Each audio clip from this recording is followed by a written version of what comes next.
hello, hello, hello, hello. Pagkai ko pihuy nung tisaw te.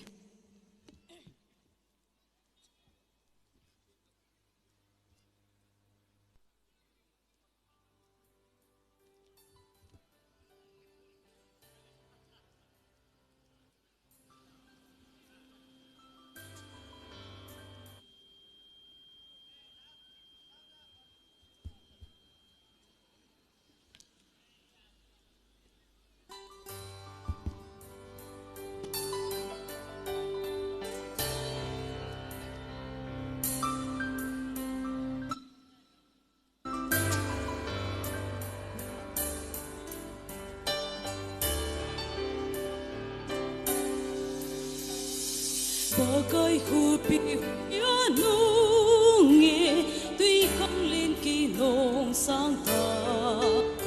mê zin va na hiền lệ tiếng số tai ca building hùng ta lo thì điều lung không lâu na him ý dia mu na him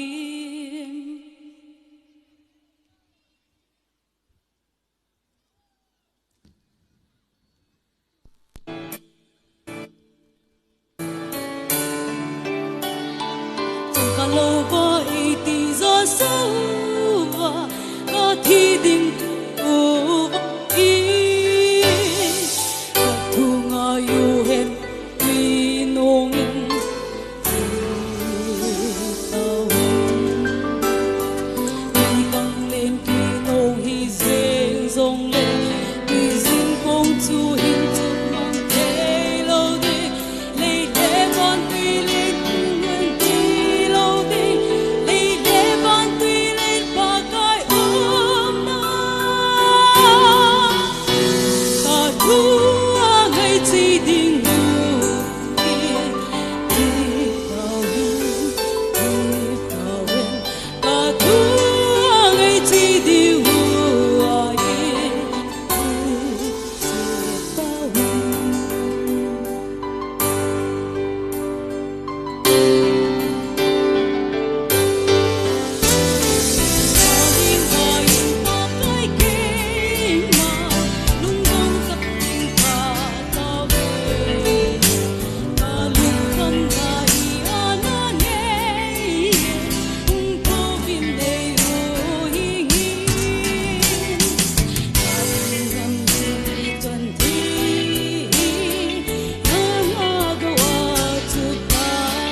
chu hiền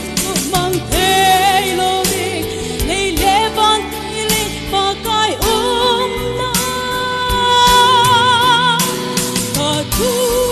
ngày chỉ đi ngủ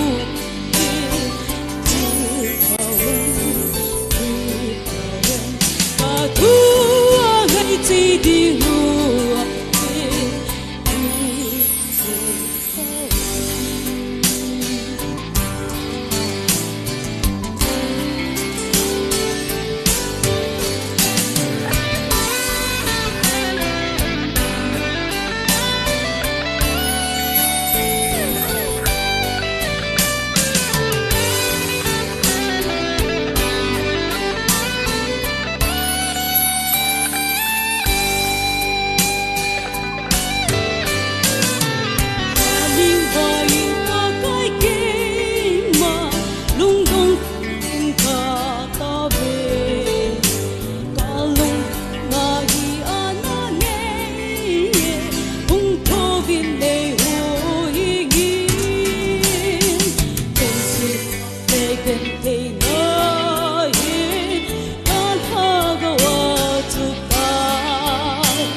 quỳ là quỳ